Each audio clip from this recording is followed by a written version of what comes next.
아무 생각 없이 듣는 방송 새날의 네버엔딩 스토리 216회를 시작하겠습니다. 반갑습니다.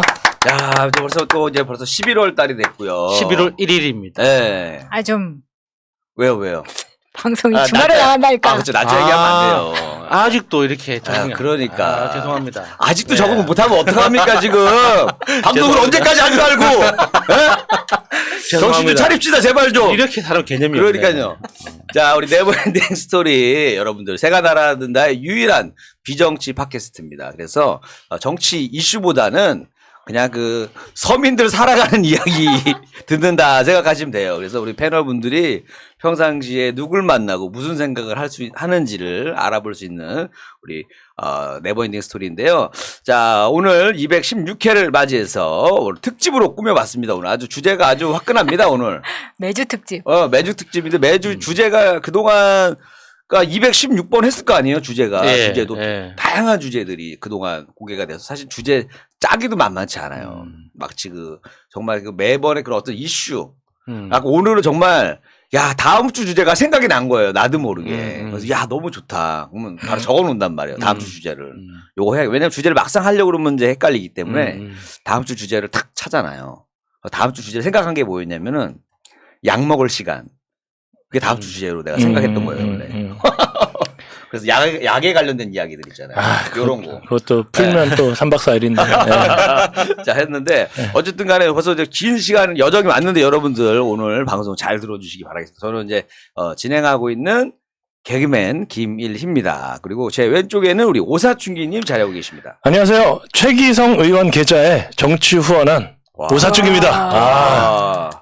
최기성 의원님이 금천구? 그러니까 나 얼마 전에 그 헬마우스인가 그렇게 돼서 그 정청래 의원하고 이렇게 아니야. 아닌데? 하여튼 정청래 의원하고 같이 오신. 헬마우스가 나오는 건 부산행이고 그래요? 정청래 의원 나온 거는 정청래 대선 이야기. 그래요? 그래서 거기 듣다가 누구한테 보내신 거예요? 최기성 의원 농협계좌에다 보냈는데. 최기상 의원. 최기상 의원. 그 금천구에 그분이 정말 품격이 말을 하시면서 되게 그래갖고 이분한테는 제가 꼭 후원을 하고 싶다. 제가 이 작은 하트 한번. 그게 후원금이 10만 원까지는 이렇게 환급이 되는 거죠? 세액 공제가 되고 저는 10만 원이 넘어가는 건 소득에서 공제가 되고 10만 원까지는 세액이 되기 때문에 거의 손해가 없다 이게. 그러니까 연말정산할 때 이렇게 기부금에서 쑥 빠지잖아요. 저는 한 150만 원 정도 하거든요. 근데 그거 할 때 되게 기분이 좋아요. 그러니까 여러분들도 혹시 관심 있는 정치인 분들이 계시면 이런 식으로 10만 원까지는 또 자연스럽게 또 이렇게 공제를 받는다고 하니까 많이 이용해 주시면 좋을 것 같아요. 좋은 일 했습니다. 네. 자, 그리고 그 옆에는 우리 마차님 자리하고 계십니다. 안녕하세요, 마차입니다. 네, 마차님, 한 주 동안 잘 지내셨죠? 네. 네네. 왜냐면 이제, 한 여성의 옷을 제가 제일 오랫동안 관찰하는 분이 마차님이거든요. 매주. 1년 매주 동안 보니까, 한 여자분들의 옷이 어떻게 바뀌는지를 쭉 보게 돼요. 한 여성. 그러니까 남자분들은 사실 옷 바뀌는 게 별로 크게 너무 자주 봐가지고 저는. 아니, 여기 봐봐. 이리 씨 지금 스웨터 입고 있고 여기 반팔이고. 아니 내가 가디건은 검은색을 입어가지고 검은색을 입고 뒤에 이렇게 보니까 이건 아니다 싶어갖고 그냥 반팔 입고 했어요. 또 열받는 일도 있어서 웃장 깠습니다 제가. 딱 보면 아시겠지만 우리 이 네버엔딩 스토리 멤버들 보시면 봄, 여름, 가을, 겨울이 다 있습니다. 다양한 사람들이 모였다는 얘기예요. 자, 마차님 함께하고 계시고, 자, 그리고 또 야수님 함께하고 계십니다. 안녕하세요, 야수입니다. 네. 야수님 맨날 산책하는 동네에서 약간 좀 요즘에 좀 밤길이 좀 위험한 것 같은데 자꾸 뉴스에 나오다고 거기. 그래요? 아라뱃길 좀 거기. 나만 피해가나 봐. 밤에 늦게는 다니지 마세요. 네, 알겠습니다. 자, 그래서 오늘 주제는 제가, 요걸로 정해봤습니다. 싸움 구경. 가장 재밌는 구경이 이제 싸움 구경이라고 하잖아요. 그러니까 불구경 얘기도 하고 예전에는 그런 얘기도 했는데 불구경 싸움 구경이라고 하는데 근데 이제 그거보다도 이제 싸움 구경 아마 살면서 다양하게 보잖아요. 어렸을 때 진짜 싸우기도 하고 또 커서는 정치인들끼리 싸우는 것도 보기도 하고 또 말도 안 되는 것 같고 되게 심각하게 싸우는 분들도 있고 그다음에 가끔씩 길 다니다 보면은 꼭 모텔 앞에서 남녀가 좀 싸우는 걸 많이 봐요. 왜 가격 때문에요? 왜? 거기서 심각하더라고. 그래서 보면은 그 앞에 좀 멀리 떨어져서 싸우고 그 앞에서 뭐 결정을 내면 되는데 그 근처에서 꼭 싸우더라고요. 요즘에는 이제 나 이러려고 만든. 그렇지. 그러니까 좀 멀리 가서 싸우고 와서 뭐 결정을 하면 되는데 그 근처 와가지고 근처까지는 왜 걸어온 거야? 그러면 도대체가 그래서 좀 안타까운 마음에 이 주제를 정해봤습니다. 자, 그래서 오늘은 누가 선발대로 나가볼까요? 한번 그러면 선발대로 싸움 구경은 일단은 우리 또 준비를 많이 해오신 우리 오사춘기님 싸움 잘하게 생겨서 시키는 거 아니에요? 1번으로 가시죠. 1번으로 싸움 딱부터 한번 시작을 하시죠. 오사춘기님 1번 가시고 제가 2번, 그다음에 야수님 3번, 우리 마차님 4번 이렇게 가보도록 하겠습니다. 네, 안녕하세요. 126회 네스 싸움 구경. 근데 싸움 이렇게 보면 당사자들은 모르겠네. 심각한데 구경할 때 재밌게 재밌잖아요. 근데 싸움을 하면서 제일 이렇게 공감이 가는 게 스포츠 경기 같아요. 맞아요. 스포츠 경기를 딱 보면 왜 싸우는지 딱 이렇게 임팩트가 딱 있잖아요. 그런 것 같고 제가 새날을 계속 이렇게 출연을 하면서 저의 아시죠? 저의 트레이드 마크, 저의 보라씨? 예, 아니에요. 모두가 다 아는 제가 원치 않는 결혼을 하고 그다음에 슬아에 또 사춘기 극한의 사춘기 딸이 있지 않습니까?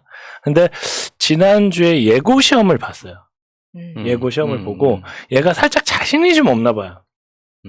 자신이 좀 없으니까 자꾸 나한테 이제 이런저런 얘기를 하더라고요. 예전에 국가대표 선발전 할 때도 나한테 이제 아빠 이거 잘 안 되면 나 선발전 안 되면 뭐 캐나다 보내줄 수 있어? 뭐 이런 것도 물어봤거든요. 캐나다 가면 뭐가 달라져요? 그 아이스하키 그런 팀이 좀 세니까 그래 걱정하지 마라. 뭐 근데 예전에도 나한테 시험 보기 전에 엄청 걱정을 하는 거예요. 그래서 걱정하지 마라. 사람이 선택이 없을 때가 문제지 너는 선택이 많지 않냐? 혹시라도 예고가 떨어져. 그럼 너는 인생에서 뭘 하나 배운 거고 일반고 가도 되고 아빠가 뭐 유학 원하면 유학을 보내줄게. 뭐 가면 더 넓은 세상 보고 그렇게 하면 되지. 달랬어요. 달랬더니 이제 슬슬 이제 자신이 없는지 슬슬 이제 그 얘기를 좀 하더라고요. 그래서 너 뭐 사촌 언니도 지금 4명이나 지금 외국 가 있지 않냐. 뭐 미국에 한 2명, 호주에 한 2명 이렇게 있거든요. 얼마나 잘 됐냐. 뭐 두려워하지 마라. 아빠가 하는 일이 이거니까. 뭐 그렇게 돼서 이렇게 뭐 이렇게 잘 달랬는데 이걸 갖다가 애가 이용을 하는 거야. 어떻게? 이제는 보내달라 이런 식으로 이런 식으로 싹 자기가 살짝 자신이 없으니까 그리고 내가 막 예고를 선택한 이유는 딱 하나예요. 나는 조카들이 많아서 이상하게 막 처형도 그렇고 막 누나들도 그렇고 나한테 뭘 자꾸 시켜요. 그 중에 하나가 시험 감독이에요. 요즘에는 부모들이 가서 시험 감독을 해요. 그래요? 예. 부모들이 가서 이제 뒤에 딱 지키고 있어 시험 감독을 한단 말이에요. 그러면 부모님이 그 학생들이 득발할 수가 있어요? 그럼요. 예, 앞에는 굉장히 부담스러울 것 같아요. 앞에는 선생님, 뒤에는 부모. 예. 근데 이제 거의 다 엄마들이 오죠. 근데 아빠가 딱 가서 이제 아빠란 역할로 삼촌이에요. 뭐 누구야 갈 때가 있는데 뭐 누구는 평범한 학교를 다니는 애도 있고 누구는 뭐 외고를 다니는 애도 있고 뭐 그래요. 그래갖고 학교마다 이런 걸 갔을 때 내 조카가 유학을 가서 내가 이제 우리 누나가 평택 살거든요. 그러니까 성적신문서를 떼야 되는데 너무 머니까 그거 걱정하지 마. 내가 가서 떼어올게. 그래서 예고를 딱 가보니까 애들이 인사를 하는 거예요. 왜? 학생한테 안녕하세요 뭐 인사를 해요. 지나다니는데 그냥 선생님인 줄 알고. 아니 그냥 어른을 보면 너무 자연스럽게 깔깔깔깔 대면서 요즘 애들은 인사 안 해요. 다른 내가 고등학교를 가더라도 시험 감독하러 가면 인사를 잘 안 해요. 헤어스타일 보고 선배라고 생각했는데. 미술 전문가인가 보다. 헤어스타일 봐봐. 선배인 것 같은데? 그러고 나서 이제 학원 이런 데서 열심은 이렇게 토해져서 나옵니다, 애들이 막. 엄청나게 이제 평촌에 학원가에 토해져서 나오면 아이들이 다들 나오자마자 서로 깔깔거리고 웃고 떠들고 이런 게 아니라 다들 핸드폰을 쳐다보고 있는 거야, 다. 좀 무섭다, 좀. 그러니까 분위기가 참 그래요. 그래서 맞아요. 예고를 갔을 때 내가 그런 걸 되게, 야, 쟤네도 참 인사도 안 해. 근데 제 집사람하고 그 딸내미도 가서 학교는 인스펙션을 갔을 거 아닙니까? 그래서 학생들이 인사를 하더래요. 그리고 다들 밝고 자기가 하고 싶은 일을 하는 거잖아요. 연기도 하고 무용도 하고 미술도 하고 그러니까 아이들이 그렇게 되게 재밌게 생활하고 되게 밝다고 하더라고요. 그래서 제가 선택한 거는 그러네. 왜냐하면 다른 학교에 비해서 사실 예고가 돈이 많이 들어가요. 그러니까 그러니까 집에 그늘이 있는 집들이 가기가 어려워. 항상 웃는 집 애들이 가는 거예요. 알죠?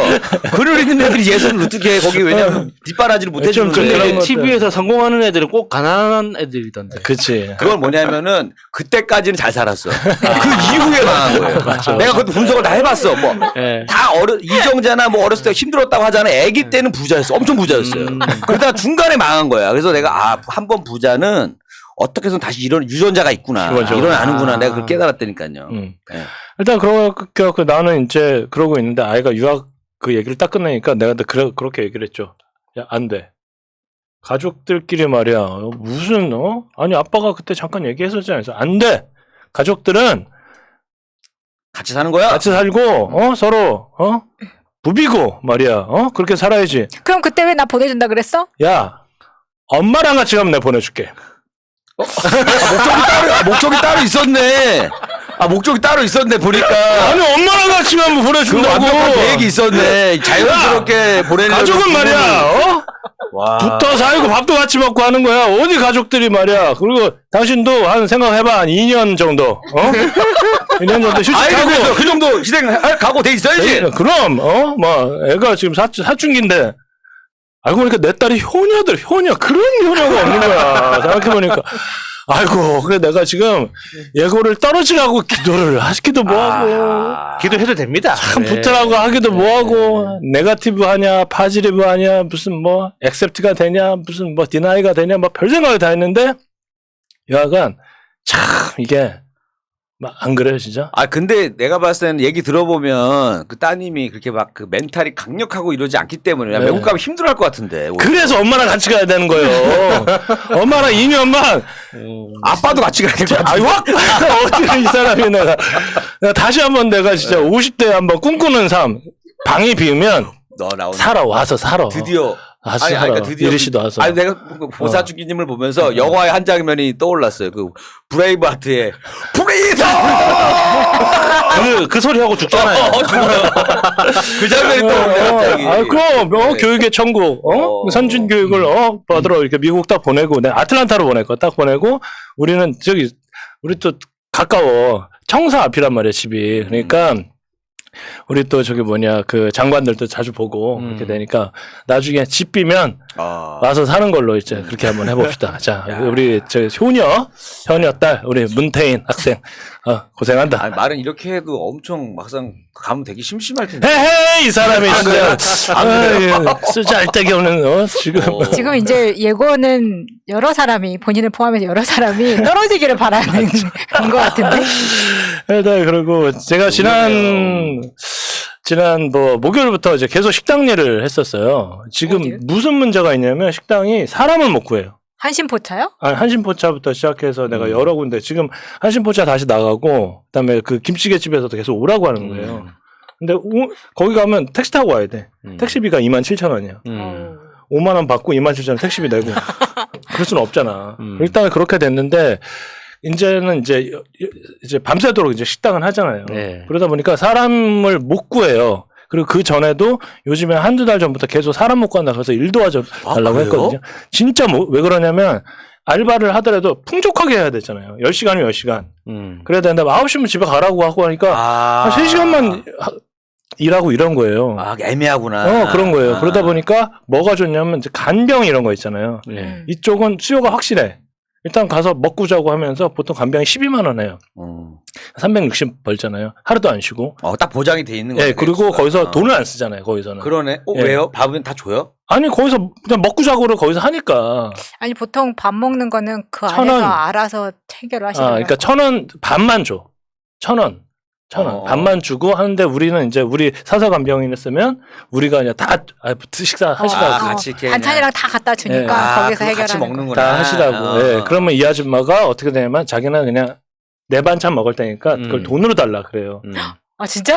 예, 그러면 저희가 이제 이거를 갖다가 계산해서 한 40만 원 정도 더 계산해서 물도 뇌물 먹을 테니까 돈으로 줘요. 물도 싸울 테니까. 예를 들자면 그렇게 해서 한 400 정도가 이렇게 들어가는 것 같아요. 그러니까 간병비가 만만치가 않아요. 이게. 우리나라 진짜 간병 시스템 빨리 고쳐야 돼요. 1년에 5천만 원이 5천만 원. 내 의자 쓸 테니까 돈으로 줘요.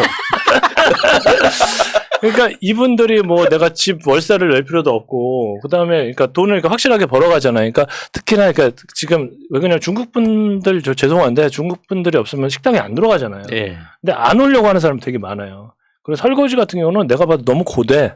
힘들어요. 네, 너무 고돼요. 한 6시간 설거지하면 막 우리 같은 그냥 일반인들은 마트에 가버려요, 진짜. 근데 그만큼 장사가 잘 된다는 얘기잖아요. 이제는 손님들이 막 8명 앉고 10명 앉고 막 이러니까. 그러네, 진짜. 예. 이제부터 본격적으로 그러겠네. 예. 그러면서 주말에 콜라텍에서 저를 또 갑자기 그 호출을 하더라고요. 그래서 목요일하고 금요일은 한신포차가 있었고 토요일하고 일요일은 제가 콜라텍 오픈했어요? 다시? 했습니다. 와, 이 와중에 진짜 대단하다. 오픈했어요. 내가 이제 2군데에서 이제 알바를 하면서 이렇게 있는데 회사는 언제 나가? 회사는 주중에 나가고. 야, 이 사람 쓰리잡이네. 주중에 나가고 그다음에 월요일 날은 새나로고 내일부터 화수 목금 다 나오래요. 지금 제가 비싼 몸입니다. 제가. 불가동. 예. 그래서 뭐 지금 알바생 없다고 뭐. 야, 박명수 이후에 최초의 씹잡스 대단한. 씹잡스.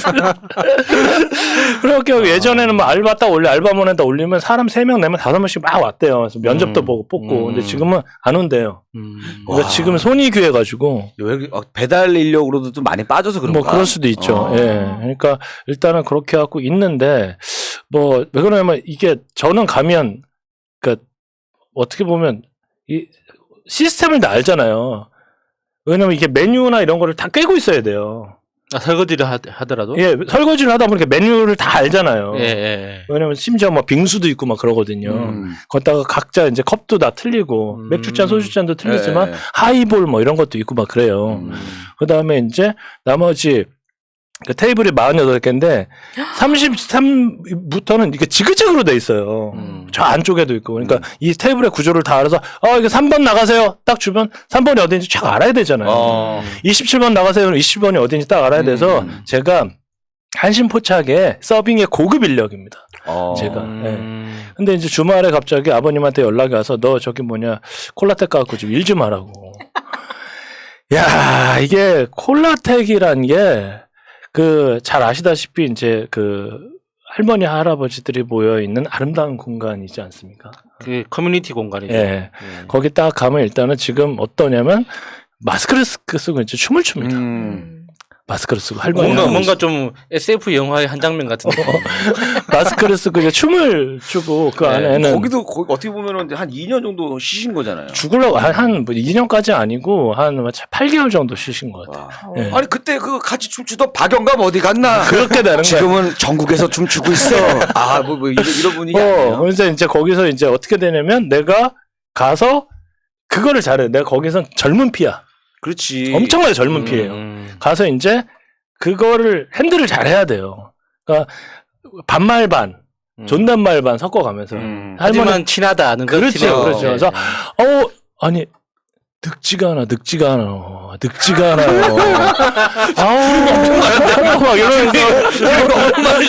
이러면서 할머니 딱 오면 늙지가 않아. 미치겠어 진짜. 이리로 와보세요. 그래서 옆에서 백허그 하고 엄청 좋아요 할머니들. 할머니 좋아하시죠. 할머님들 중에 에이스가 있습니다. 6말 7초. 60대 말에서 70대 초반에 4명 이렇게 딱딱 오면 이제 거기 이제 꽃이 피는 거예요. 거기서.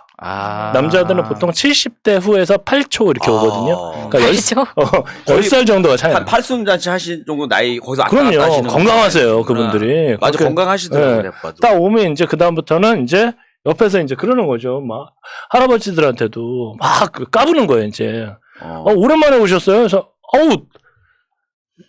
너 나한테 반말하냐 막 그러면 나 친구인 줄 알았어요. 이건 친하게 아니라 싸가지가 없는 것 같은데? 장사 잘하네. 할아버지한테 싸가지가 없는 거 아니에요?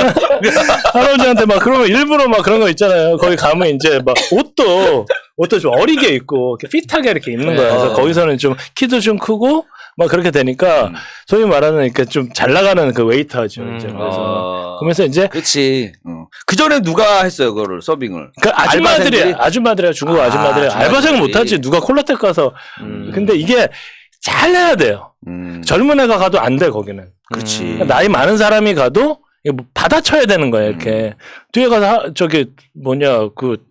할머니한테 잘못해서 백허그 하면 난리 나요. 그렇지. 나 같은 사람 할머니한테 성추행 신고 당하는 거 잘못했다가 그건 또 아들같이 이렇게 편안하게 애들이 좋아하시지. 오랜만에 오셨네. 그러면서 이제 막 피부 좋아졌다. 무슨 화장품 쓰냐. 막 이런 거예요. 그런데 이제 거기서 보통 이렇게 꽃들이 있어. 꽃. 그 다음에 10명 정도를 알바를 써요. 알바라면은 60대.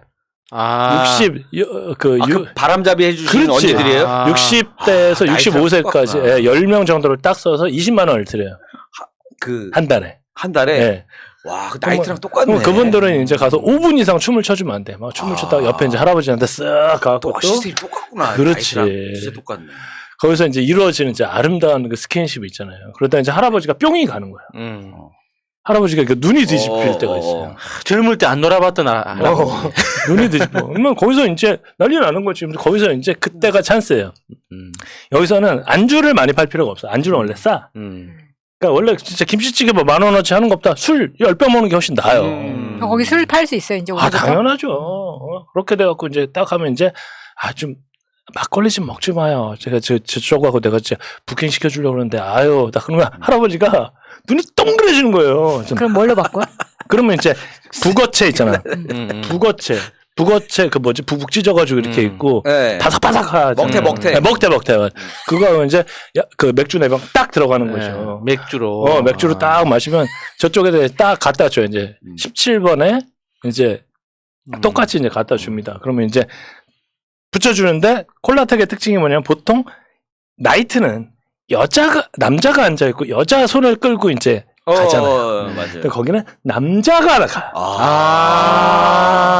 꽃들이 이렇게 앉아있고 이제 벌들이 다 60세 말이 돼야 그때 가서야 대접을 좀 받는구나.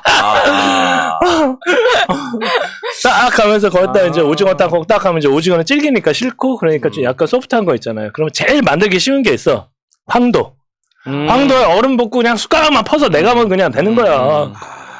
여기다가 이제 미래 사업 아이템하고 좀 접목을 시켜야 될 것 같아요. 메타버스 중매. 할아버지가 앉아서 서로 이제 사이버 세계에서 두 분이 이제 그렇지. 먹고 하는 걸로. 그러면서 이제 할머니들하고 서로 이제 얘기가 되다 보면 이제 이게 따블이 걸릴 때가 있어요. 따블이 걸릴 때. 나도 쌌는데 쟤도 쏜 거야. 주방에서는 음식이 2개 다 나가는 거지. 신난다. 기다. 78세 할아버지가 야마가 딱 돕니다. 야마가. 막걸리 갖고 와! 이제 하는 거지. 이제. 그래서 따블이 딱 걸리면 싸움이 나요. 오늘의 주제 싸움이 나요. 드디어 싸움 구경이 여기서 나오는구나. 그것 때문에. 따블이 그 꽃에 같이 두 벌들끼리 싸우는 거 아니에요? 78세 할아버지하고 76세 할아버지하고 붙습니다. 아니 혹시 싸울 때 그거예요? 너 몇 살이야 이거 하세요? 똑같아요. 똑같아. 이거 아직 한갑잔치도 아직 얼마 안 된 것들이 나이가 많으면 어떻게 되냐면 야 너 몇 살이야 이렇게 안 해요. 나 용이야. 너 토끼지 새끼야 막 이러면서 이런 걸로 이제 싸우는 거예요. 띠로 하시네. 그러면서 이제 막 이렇게 서로 나이를 이렇게 얘기하다가 이 사람들의 또 특징이 뭐냐면 사장을 불러. 너 이거 그렇지. 야 콜라텍 온지 너 얼마나 됐어? 나 새끼야 6년째 이 새끼야. 야 문 사장 오라고 그래. 막 갑자기 또 군대 룰도 적용이 되네. 그러니까 오랫동안 나 왔었다. 경력 인정까지도 들어가는 거네. 문 사장 오라고 그래. 그러면 저 아버님이 딱 가요. 왜 그래? 형님 참고 막 이러면서 싹 이렇게 중재를 딱 해요. 그래서 왜 그래? 내가 찍었는데 저 새끼가 말이야 먹태를 먼저 던지는 바람에 막 이러는 거예요. 그러면 다 앉아. 같이 다 앉아. 다 앉아. 이러면서 이제 그래서 그 누나들이 선택하는 거예요? 그때 앉아서 그거 얼마나 웃기냐면 그 누나들 저 6말 7초의 그 누나들과 그다음에 7말 8초의 그 아저씨들이 한 12명, 13명이 한 테이블에 앉기 시작하는 거예요. 난리가 나요, 진짜. 아니, 좋아요? 분위기가 좋아져요? 난리가 나요, 진짜. 오히려 더 그 라이벌이 생기니까 더 오히려 더 에너지 올라가나? 매상이 한 4배가 올라 그러면. 뭐 먹고 뭐 좋아하세요? 형님 뭐 갖다 주세요. 그러는 거야. 야, 오지 마. 내가 가져올게. 막 그러면서 냉장고 문 열고. 근데 서빙하는 사람이 제일 싫어하는 게 막 술을 함부로 가져가는 거야. 체크 안 하고 막. 그러니까 이 사람은 날 도와준다고 친하니까 야 냉장고에서 내가 2개 꺼냈다 이러면 되게 안 좋아요. 안 좋아, 맞아. 이 포스에다 전부 다 입력을 해야 되거든. 귀찮더라도 서빙하는 사람한테 맡겨야 되는데 이러면서 사람이 이러다가 어떻게 되냐면 죽을 때가 있어요. 네? 왜? 노인 양반들이 흥분해가지고 앰뷸런스 부르고 진짜요? 콜라텍에서 서로 놀다가 그러다가 이제 밀고 이래가지고 진짜 행복한 사람. 그렇게 즐겁게 놀다가 가시면 놀다가 술 먹고 서로 행패부르다가 밀었는데 우당탕탕 넘어진 거야. 그렇지. 그러면 어떡해? 그러면 이제 앰뷸런스 불러서 이렇게 사람이 죽기도 하고 그래 진짜 콜라텍에서. 근데 그 사회적으로는 문제가 되겠지만 개인적으로는 행복한 삶이죠. 어떻게 보면 얼마나 재밌게 놀다가 그냥 한순간에 가시는 거잖아요. 그렇게 해서 그러겠네. 참 내가 주말에 이제 콜라텍 가갖고 이제 그거를 보면서 내가 참 콜라텍에 어울리는 내가 이제 웨이터구나. 잘하실 것 같아요. 이런 생각이 딱 후계자니까. 맞아요. 예. 일단은 그렇게 되고 일단은 서로 중요한 건 뭐냐면 그런 것 같아. 이제 앞으로 이제 진짜 식당 하는 사람은 죽어놨거든요. 진짜 죽어놨었어요. 진짜. 왜 그러냐면 사람이 수입 없이 한 2-4달만 놀아봐요. 그리고 그 돈 내고 해야 되니까. 그 임대료만 1,500만 원, 1,600만 원 그런데 일단 그러니까 나는 이제 좋은 세상이 이제 빨리 왔으면 좋겠다 이런 생각을 합니다. 여러분 제 얘기는 싸움! 콜라텍에서 재밌었어요. 이 아줌마들을 위해 목숨 걸고 하는 싸움. 제 얘기는 여기까지 하겠습니다. 감사합니다. 네. 자, 네버엔딩 스토리, 네, 개그맨 김일희 편입니다. 이번 주 주제는 싸움 구경인데, 일단은 저는 내가 요번 주에 한번 싸움을 붙일 수 있었는데, 참았습니다. 뭐였냐면 제가 이제 미용실을 갔어요. 근데 미용실을 가면, 제 담당 미용사분은 일주일에 몇 번 안 나와. 연락이 잘 안 되더라고요. 그래서 원래 예약하고 가야 되는데 없어가지고 그냥 현장에서 이제 계신 분으로 이제 해갖고 머리를 자르고 있는데, 그러니까 한 명은 내가 오늘 처음 본 분이 이제 제 머리를 만지고 있고, 또 예전에 제 머리를 한번 만졌던 분, 그러니까 제 전속은 아닌데 한번 그분이 안 계셔가지고 또 다른 분한테 한번 한 적이 있거든요. 근데 그분은 날 모르겠지, 기억 못하겠지만 나는 기억하니까. 근데 거기서 하고 있는데 이제 저를 처음 머리 만지시는 분이 막 머리 만지면서 전에 누구한테 하셨어요? 엉망이다. 입이 간질간질한 거야. 저 뒤에 왔다 갔다 하는데 저 여자분이 지금 내 머리 만지신 분이 왔다 갔다 하는데, 여기도 수술 왜 치셨어요? 내가 알아. 그럼 내가 하다가 가만히 앉았으면 내가 앉아있잖아요. 내가 수술 쳐달라고 하겠어. 뭘 하겠어요. 나는 수술 칠 때마다 불안한 사람인데. 그래서 가만히 있어. 입이 근질근질하지. 저 언니한테 좀 얘기해보세요. 하고 싶은데 계속 머리 갖고 얘기를 하는 거야. 그래서 내가 한마디만 하면 정말 분위기가 어색해질 수 있었거든요. 두 사람이. 계속 뭐라 그러더라고. 여기 이렇게 하시면 안 되고요. 뒤는 이걸로 하셨어요? 하면서 자꾸 뭐라고 하시는 거야. 그래서 저 뒤 언니가 이걸 알고 있을 것 같아요. 자기가 나 머리 잘라준 거를. 그래서 가만히 있었는데, 여기서 만약에 누군가가 거기서 내가 이제 진짜 한마디 만약에 했으면 이 머리 저분이 하셔주신 건데 했었으면 난리 나는 거지. 둘과의 그 관계가 과연 어떻게 됐을까 참 궁금하더라고요. 그래서 그냥 저는 그냥 가만히 일단 싸움을 안 하고 잘 넘겼다라는 평화를 지켰습니다. 그냥. 그리고 저는 이제 제가 그러니까 오래간만에 그걸 어제 느꼈는데, 제가 이제 오랫동안 싸워왔던 것 중에 하나가 이제 그 비염이 있었잖아요. 비염이 있었는데, 그러니까 올해는 이제 비염으로 고생을 안 하는 거예요. 왜냐하면 제가 2월 달에 담배를 끊었어요.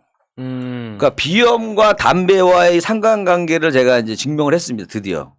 나왔어요? 나요. 그러니까 비염이 좋아져요. 그러니까 약을 안 먹어요. 지금 비염약을. 잘 안 먹거든요. 잘 안 먹고 예전에 이제 약 타던, 왜냐면 환절기 때마다 사실은 코가 막혀서 잠을 못 자고. 비염도 비염이지만 말씀 그대로 잠을 못 자니까. 코가 딱 막히니까 입으로 숨을 쉬어요. 그러니까 목이 항상 건조하고. 그러니까 갖고 이제 코가 한쪽만 뚫려 있어도 숨을 쉴 수 있는데 2개 다 막히는 순간 이제 진짜 이게 복잡해지는 거예요. 그래서 중간에 가끔씩 이제 이비인후과 가서 제가 코로나 검사할 때 별로 안 아프다 그랬잖아요. 저는. 왜냐면 그때 여기 안에 뭐 기계 넣어가지고 빼는 게 더 아파요, 사실은. 평소에 이렇게. 코 안쪽으로 들어와가지고 안에 이제 이물질을 제거한단 말이야. 그러니까 그거가 훨씬 더 아팠기 때문에 이번에 뭐 코로나 검사할 때 코 찔리는 거는 아무렇지도 않은 거예요. 그냥 시원해 그냥. 뭐 한번 뻥 뚫어주고 가는 느낌이 있어가지고. 그래서 이제 거기 간 적이 없고 그래서 오래간만에 이제 집에서 그냥 약이 보이더라고요. 그래서 얘가 예전엔 이거 진짜 먹었었는데 지금 안 먹고도 잘 지내네. 예, 금연의 힘입니다. 네, 금연의 힘입니다. 담배 끊으면 혹시 비염으로 고생하시는 분들 괜찮고 그 다음에 그거 있어요. 코에 뿌리는 스프레이가 있어요. 네. 그거 가끔씩 코 내가 뚫어주는. 그걸 가끔씩 하거든요. 약이 남아 있어서 심각해서가 아니라 가끔씩 그게 코에 팍 쐈을 때 있잖아요. 그 쾌감이 좀 있어요. 살짝 파스 바르는 것 같은 그런 그게 느낌. 있어요. 약간 그 약간 영화 보면 막 코로 막 이렇게 마약 마시고 하는 게 나오잖아요.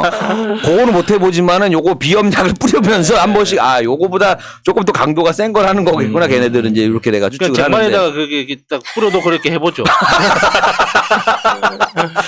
다 시도 한번 해보겠습니다. 유튜브에서 하면 바로 잡혀가는. 한번 도전 한번 해보도록 하겠습니다. 그것도 있었고 그 다음에 제가 사실은 이제 저번에도 한번 얘기를 해드렸지만은 이때쯤 되면 저는 이제 항상 그 가을 야구를 보는 게 제 낙이었었어요. 메이저리그. 그걸 다 아침에 하잖아요. 메이저리그 야구는 항상 아침에 딱 보면서 그게 낙인데 지금은 그냥 결과만 보게 돼 있는 거예요. 하이라이트만 잠깐 봐야 되는 거예요. 그래서 이제 유튜브를 딱 켜고 딱 이제 본단 말이에요. 근데 재밌어요. 얘네가 2대2예요. 애틀란타하고 저기 휴스턴이 붙고 있는데 지금 월드 시리즈 붙고 있거든요. 2대2란 말이에요. 그래서 야, 이게 팽팽하네. 이거 진짜 봤었으면 대박이었겠다 하면서 보고 있단 말이에요. 근데 연관으로 뜨는 게 뭐였냐면 최동원 선수가 딱 뜨는 거예요. 최동원. 그 롯데의 전설적인 투수 최동원 선수가 딱 뜨는 거예요. 그래서 예전에도 이 영상을 봤는데 한번 또 누르게 되는 거야. 또 보고 싶은 거야. 왜냐면 참 묘한 매력이 있는 거야. 최동원 선수라는 사람한테 저는 좀 묘한 매력을 좀 느낀 것 같아요. 그분은 국회의원도 나오고 막 그랬었어요.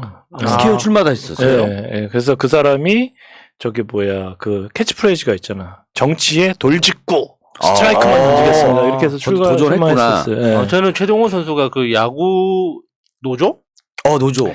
추진했다는 것까지. 맞아요. 대단한. 그래서 내가 그 다큐를 좀 봤어요. 근데 이제 돌아가시고 난 다음에 이제 만들어진 다큐였는데 되게 잘 짰더라고요. 그래서 제가 그거 영상을 딱 보면서 내가 그때는 야구를 몰랐는데 이거 보니까 최동원 선수가 최동원 선수 하면 기억 남는 경기가 언제냐 그러면 1984년도 얘기를 하는 거예요, 다. 1984년도에 그 한국 시리즈 삼성과 붙는 그 당시에는 전반 리그 우승하고 후반기 우승팀이 붙는 거예요. 갖고 보니까 이제 삼성이 압도적으로 그러니까 멤버도 너무 좋고 압도적이야, 여기가. 그리고 여기는 이제 최동원이 간판 선수고 나머지 선수. 그러니까 전체적으로는 한 명. 전체적으로 좀 열악하긴 한데 어쨌든 그 전설적인 투수가 한 명 있는 거예요. 뭐 나머지 선수도 물론 잘하지만 삼성이 워낙에 그 당시에도 이제 투자를 많이 하던 그런 데였고 그래서 어떤 야구 관계자들은 그런 얘기도 했었어요. 삼성처럼 이렇게 투자 해주는 기업이 우승을 해야 다른 구단들도 저렇게 또 지원을 많이 해준다. 그러면서 이제 간접적으로 삼성이 이기기를 바랬던 분들도 있다고 하시더라고요. 그래서 그 경기 결과를 보면 너무나 쇼킹한데 진짜. 이게 이제 7차전까지 하는 경기잖아요. 7차전까지 하는 경기인데 최동원 선수의 기록이 4승 1패예요. 7번 싸우는데 혼자 기록이 4승 1패야. 그러니까 그게 말이 안 되는 건데 그래서 우리가 딱 보면은 근데 그 중에서 4승 1패 중에서 4경기는 다 던졌어요. 선발로 나와서. 한 경기만 중간에 마무리로 나온 거예요. 그러니까 근데 선발도 그냥 선발이 아니라 그러니까 지금 현대 야구는 선발 투수라는 그러니까 9회까지 있잖아요. 그러면 선발 투수라는 사람이 보통은 한 5회 6회 던져요. 그 역할 다 한 거야. 그래서 5회 6회까지 던지면서 한 3점 정도 줬어요. 그러면 선발 투수로서는 기본 값을 한 거예요. 3점 정도, 5, 6회까지 3점 줬으면 그냥 애는 그냥 기본했다 보는 거예요. 그거보다 낮으면 잘했다. 그거보다 조금 더 점수를 많이 줬으면 잘 못했다. 이렇게 평가를 하는데 일단은 혼자 나와가지고 9회까지 던진단 말이에요. 보통 경기를 다. 최동원 선수는. 그러니까 현대 야구에서는 놀랄 일이 벌어지는 거예요. 그러니까 보통은 6회까지 던지면 또 다른 선수가 한 해 던지고 또 2회 던지고 그다음에 마무리 가고 이렇게 한단 말이에요. 그래서 보통은 3명에서 4명 쓴단 말이에요. 그다음에 이제 특히 한국 시리즈 같은 때는 막 5명도 쓰고 그래요. 그때 요즘에는 막 한타자 상대하려고 또 바꾸고 한단 말이에요. 요즘에는 투수만 8명 쓰고 그리고 그때 뭐가 있었냐면 삼성이 무조건 우승을 한다. 맞아. 1회. 형 기억나겠구나. 그 시대가. 1회 우승을 한다. 그런데 오비비어스의 박철수한테 빌려서 1회 우승을 못했어요. 박철수는 이제 다 먹었어. 삼성을. 그 다음에 84년도에 네. 얼마나 나쁜 짓을 했냐부터 욕을 많이 해요. 저주기 게임을 계속 한 거야. 그래서 제일 약체인 롯데를 고른 거구나. 골랐는데 저기는 최동원 하나밖에 없는데 최동원이 다 죽여버린 거야. 근데 더 이상 못 던진다 했는데 그날 비가 온 거야. 비가 와서 최동원한테 하루의 휴식을 준 거예요. 그래서 마지막 날 딱 갔는데 그래도 붙이죠. 근데 거기서 이제 홈런 이렇게 쳐갖고 얘가 나중에는 쌍코피 있잖아요. 코를 막고 쌍코피 흘리고 이러고 그 뒤풀이를 하는 장면이 있어요.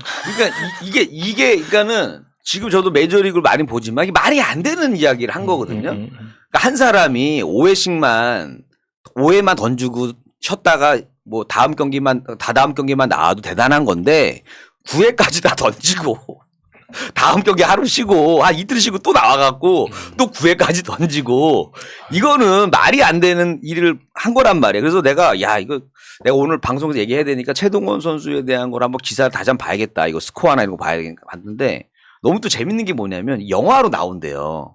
다큐멘터리 영화로 1984 최동원 11월 11일 날 나온다고 합니다. 그래서 야구 좋아하시는 분들은 한번 보시면 좋을 것 같고 근데 여기서 제가 또 뭘 느꼈냐면 왜 이렇게까지 했을까? 그러니까 만약에 자기를 아끼는 사람 같으면 이렇게까지는 안 해도 되거든요. 내가 선수로서 더 오래 가면 되니까. 그러니까 예를 들어서 자기가 팔이 망가지는 걸 뻔히 알면서도 했을 거란 말이에요. 근데 그러면서도 이기고 싶었던 게 더 컸던 것. 자기 명예도 있겠지만 팀을 위한 것도 있었고. 근데 왜냐면 이분이 아까 선수협 얘기도 했지만은 그런 대단한 선수인데 선수협 때문에 트레이드가 돼요. 강제로. 삼성으로 보내버려요. 계약을 안 해주고. 그래서 선동열 선수도 그 감독을 했지만 최동원 선수는 감독한 적이 없더라고요. 삼성은 그 지역이 이제 대구 아니에요? 네. 그 마지막에 큰 빅 경기에서 이겼던 삼성팀 그 추억 있는 사람한테 롯데를 떠나서 삼성으로 또 팔아버려. 이적을 시켜버려. 그러니까 삼성에서 뛰었단 말이야. 그러면서 그리고 나서 이제 한 몇 년 하다 바로 은퇴해버린 거예요. 그리고 뭐 TV 나와서 예능 프로도 나오고 막 이것저것 하고 막 그래서 그렇게 된 거예요. 그러니까 서울 사람들은 잘 모르는데 대구하고 부산하고 묘한 경쟁 심리가 있거든요. 사이가 별로 안 좋아요. 그러니까 대구 사람들은 부산 사람을 하도라고 무시하고 그러니까 밑에 있다고. 밑에 있다고. 하도라고 무시하고 그 부산 사람들은 대구 사람들을 그 작은 동네 시골 동네라고 무시하는 그런 분위기가 있거든요. 그 당시 더 심했을 거예요. 그러니까 부산에서 대구로 보냈다는 건 너 그만해라. 맥인 거죠. 그죠? 그런 거죠. 그러니까 최동원의 영화가 이미 영화화 됐어요. 그거 퍼펙트 게임. 그래서 그게 선동열하고 이제 최동원하고 붙어갖고 1승 1패 맨 마지막에 결국 승부를 못 가리는 소위 말해서 이제 뭐 229 뭐 이렇게 던지는 거거든요. 그러니까 이것도 대박인데 뭐냐면은 야구가 9회까지잖아요. 아까 얘기했잖아요. 보통 선발 투수가 5회만 던진다고. 근데 두 사람이 15회까지 던진 거야, 둘 다. 다른 투수가 아무도 안 나왔어. 둘이서 15회까지 던진 거 서로 자존심 싸움인 거야. 끝까지. 갖고 서로 안 내려가는데 나도 우리나라가 15회까지 있다는 걸 처음 알았어요. 야구를 잘 모르시는구나. 그러니까 15회까지는 있는지 몰랐어. 그러니까 15회까지인데 209 이상을 둘이 다 던진 거. 이게 사실 말이 안 되는 숫자거든요. 229인가 그렇게 던졌죠. 그러니까 최동원이 209개를 던졌고 그다음에 이제 선동열 선수도 선동열 선수가 더 던졌더라고요. 232개. 그래갖고 이날 결국 무승부로 끝났어요. 이 경기가. 그래서 내가 가만히 보면서 내가 지금의 야구랑 이 당시 야구를 딱 봤을 때는 이때는 뭐지 이게? 그러니까 완전히 이런 영웅들이 없는 거예요. 내가 보면 지금 야구는 딱 어떻게 보면 아까 분할돼 있단 말이야. 역할이 이것만 하면 돼야. 나 5회까지만 잘 막으면 돼. 난 끝이야. 나머지는 애 몫이야. 이건데 그때는 그날 연기를 다음부터 끝까지 다 그렇죠. 이거를 하고 나온다라는 것 자체가 너무 좀 그렇고. 그러니까 그때의 전설적인 그 팬덤으로 이게 지금까지 30년 40년 유지가 되는 거예요. 그래서 구도 그거라고 하잖아요. 뭐 야구 그 부산의 그걸 구도라고 표현을 하잖아요. 야구의 도시. 근데 삼성이 계속 또 우승을 못 하다가 우승 청부사 김웅룡까지 데리고 왔는데 우승을 못 하다가 결국은 나중에 이렇게 삼성 왕조란 걸 이렇게 만들어서 이렇게 우승을 좀 오래 걸렸죠. 예, 굉장히 오래 걸렸어요. 한동안 혜택을 오래 했고. 그렇죠. 예. 그래서 이제 이거를 내가 딱 보면서 그 당시 이제 사람들 인터뷰하는 게 나와요.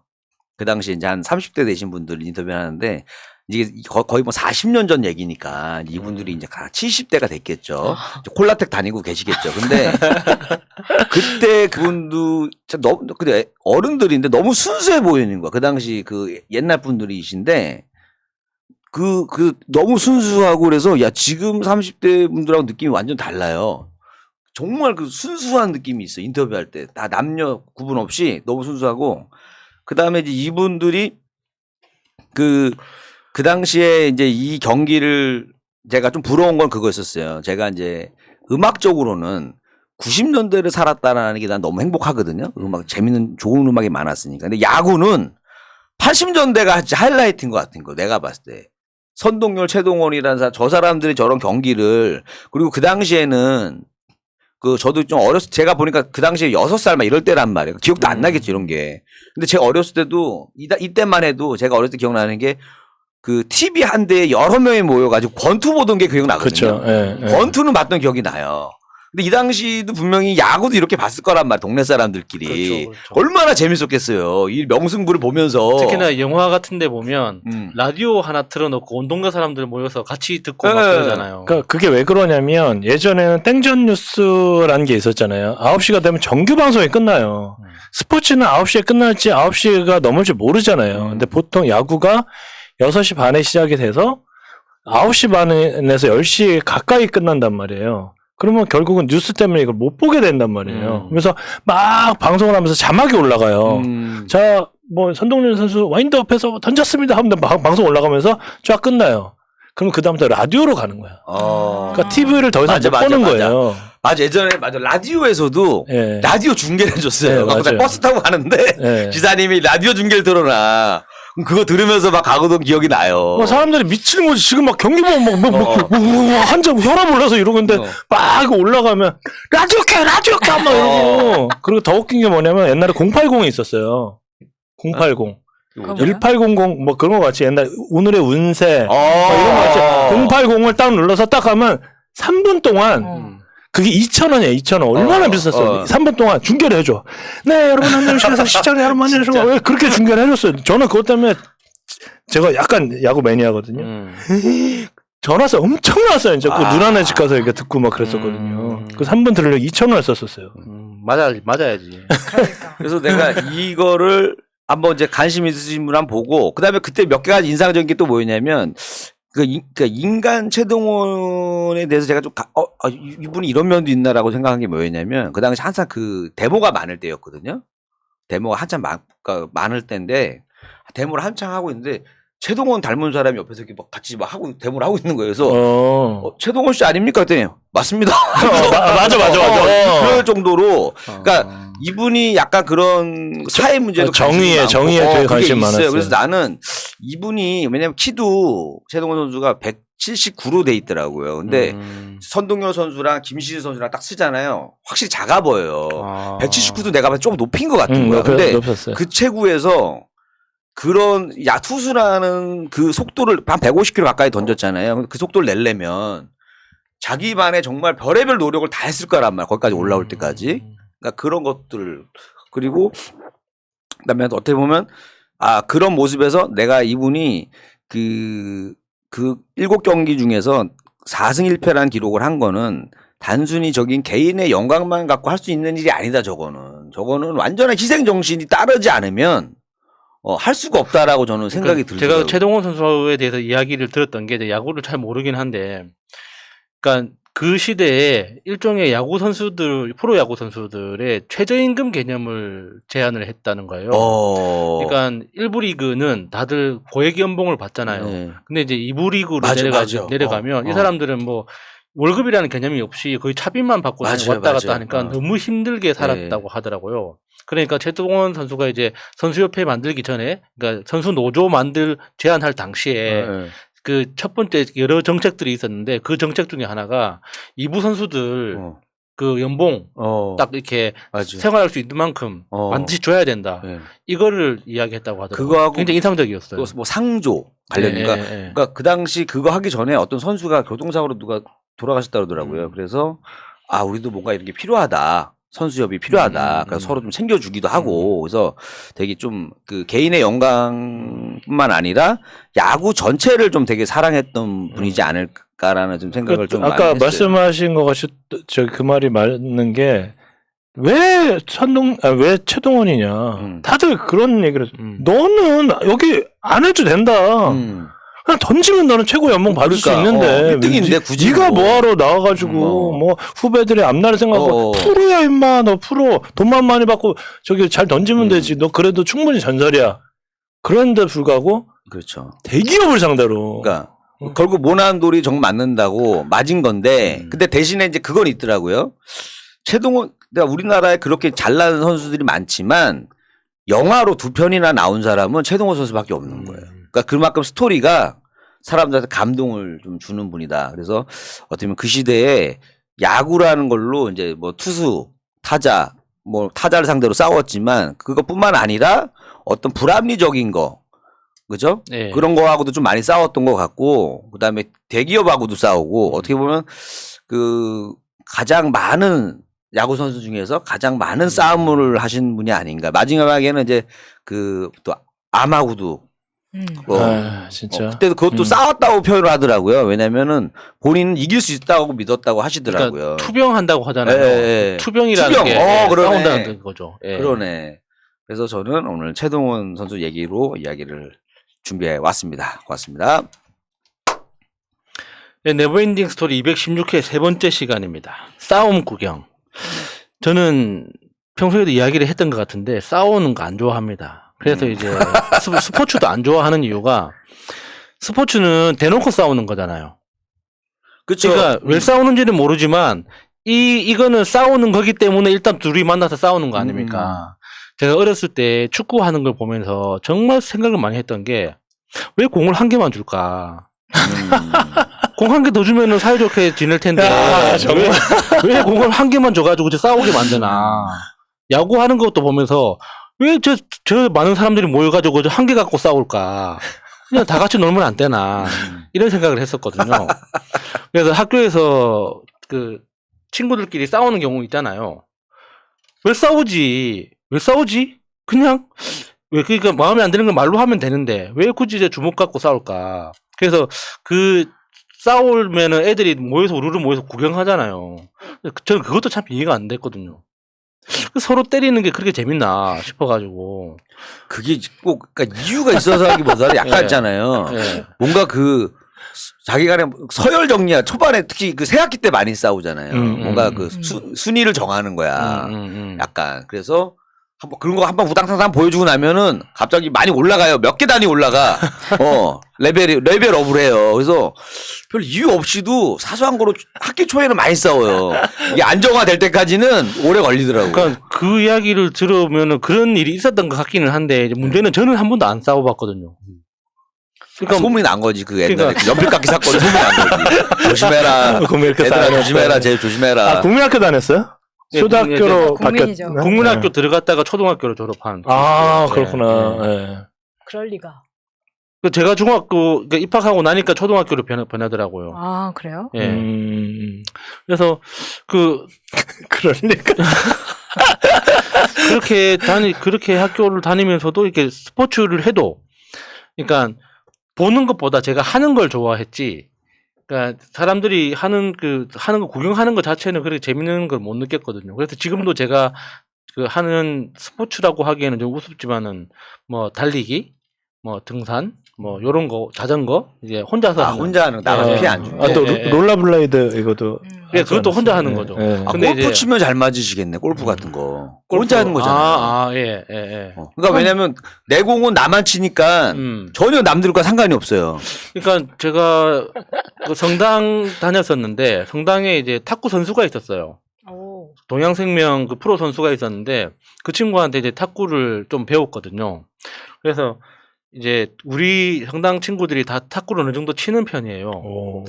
그래서 그 친구들끼리 탁구 칠 때는 승부욕보다는 이제 재미를 위해서 이제 하고 그리고 프로 선수한테 배우다 보니까 그러니까 나도 모르게 이렇게 실력이 어느 정도 올라갔나 봐요. 근데 이제 제가 정말 경쟁하고 사람들하고 싸우는 걸 싫어한다고 느꼈던 게 군대에서 이제 탁구를 치는데 어쭈 이것 봐라 하면서 잘 친다고 약간 소문이 나니까 사람들이 이제 계속 덤비기 시작하는 거죠. 근데 이게 1세트 이기고 2세트 이기고 이제 3세트만 이기면 끝나는데 너무 이기고 싶어 하는 게 보이는 거야. 아니 이게 뭐라고. 그래서 져줬어요. 아 이길 수 있는데. 네. 그래서 져줬어요. 진짜 야수님 진짜 성격 진짜 좋다. 아니 그 탁구 그 한 게임 이겨서 뭐 빨리 제대하는 것도 아니고 진짜 뭐 바뀌는 게 뭐가 있습니까? 어떻게 보면, 그냥 지 기분 좋은 거잖아. 기분 좋으라고 져주는 거죠. 아니 군대에서 그러면 족구 이런 거 목숨 걸고 하는데 그거 안 하신 거예요? 안 해요. 그래서 제가 축구를 3번 했거든요. 그러니까 이등병 때 2번 하고 말년 병장 때 1번 했는데 이등병 때 처음 축구했을 때 그 전반 후반 끝나고 나서 앞으로 이 새끼 축구 시키면 죽이다고 시켜가지고 그 지시를 까먹은 사람이 그 다음 경기에서 전반전 시켰다가 그게 마지막 경기가 되고 네, 축구를 안 했습니다. 그러니까 축구장 가면 어떻게 하세요? 뛰어댕기긴 해요? 안 뛰니까 욕을 듣는 거지. 안 뛰어요 그냥? 군대에서 네. 어떻게 안 뛰어? 보통 수비 시킬 거 아니야. 뭐 그렇죠. 공격수는 안 시키고 수비 시켜야 되는데 수비는 사실 오면 그 달려가는 척만 해도 누가 뭐라고는 안 할 텐데. 그러니까 속으로 항상 그 생각을 하는 거죠. 왜 공을 한 개만 주고 싸움을 붙이냐고. 공을 더 줘야지. 그러면 공을 찰 거 아닙니까? 그래서 말년 때 이제 우리 졸라 빠진 박서방 병장님 한 골 넣고 가라고. 골대 옆에 세워놓고 저한테 공을 줘가지고 한 골 넣고 그게 이제 마지막 축구가 됐죠. 탁구 잘했으면 군대 탁구 그다음 축구 이런 거 이제 정말 뭐 농구는 잘 안 해요 군대에서는 그죠? 농구해요. 축구하고 족구하고 전투 농구라고 해가지고 뭐 10대 10 뭐 5대5 이런 식으로 전투 농구 합니다. 전투 농구 해요? 예. 전투 축구 많이 하지 뭐 공 3개씩 주고 막. 그러니까 이 전투화를 신고 하는 모든 스포츠가 전투 축구, 전투 농구, 전투 탁구 다 전투자가 들어가잖아요. 그것도 있는데 공과 상관없이 까면은 전투 축구거든요, 그냥. 공이랑 상관이 없어요. 원래 공을 쫓아가야 되는데 공을 안 쫓아가고 상대방의 다리를 까로 당기잖아요. 그러니까 제가 싸우는 것도 싫어하고 싸우는 거 구경하는 것도 싫어하다 보니까 평소에 주변에서 싸우는 일에 대해서 그렇게 크게 관심을 안 가지거든요. 근데 이제 여러 가지 책을 보다 보면 그래도 이제 가장 재미있는 장면은 항상 전쟁의 역사잖아요. 그렇죠. 그러니까 전쟁이 재미있는 건 어쩔 수가 없어요.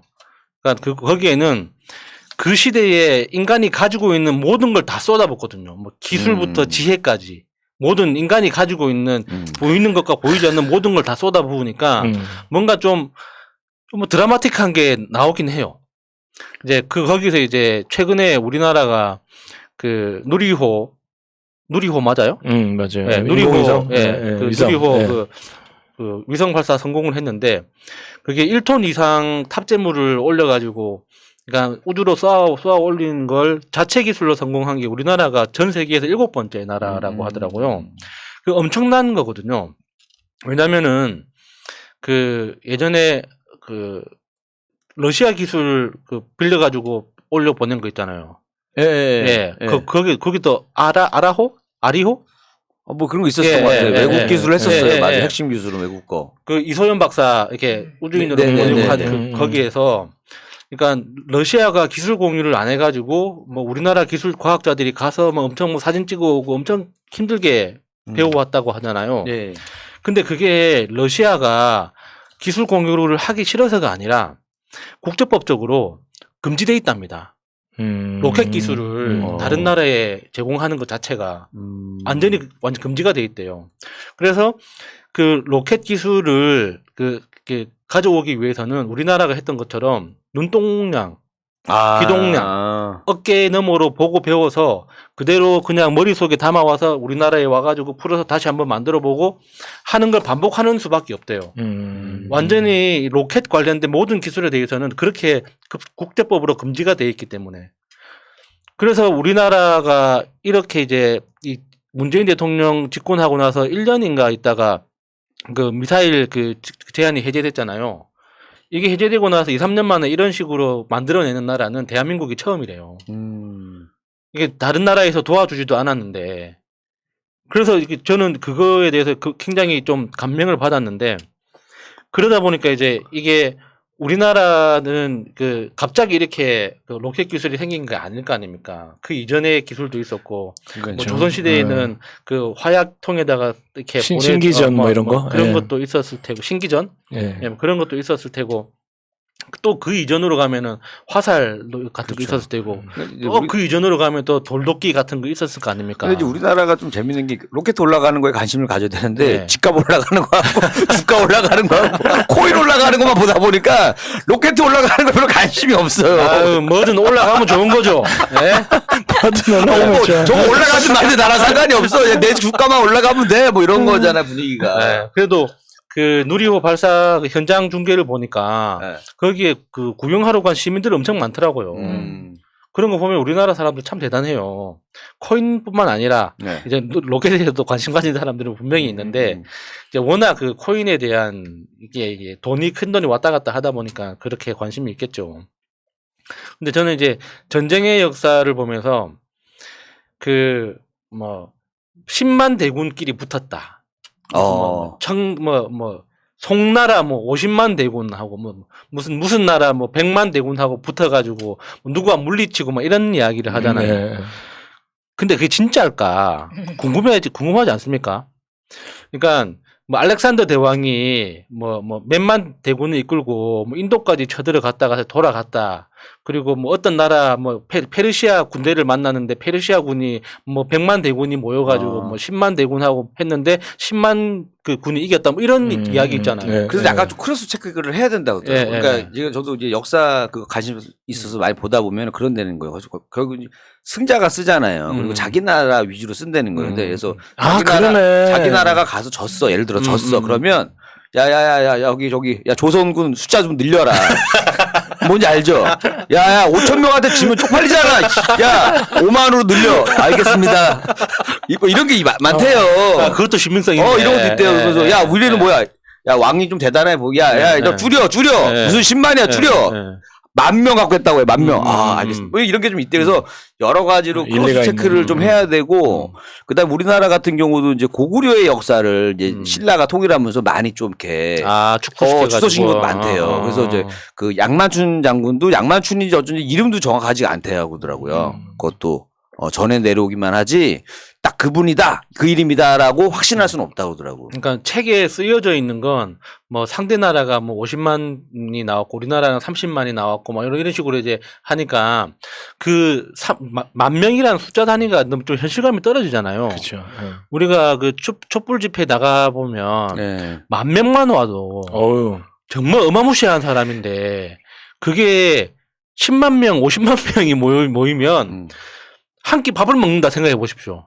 그리고 감자 하나씩만 돌려도 50알이 그럼요. 50만 알이 돌아요. 깃발 이런 걸로 통제하고 그때 무슨 의사소통에 그게 없었잖아요. 그러니까 잠실 야구장이 풀로 꽉 차면 25,000명이거든요. 그 많은 사람이 그게 10만 모였는데 통제를 어떻게 하냐 이거야. 그러니까 신기한 거죠. 나도 그 생각을 했었어요.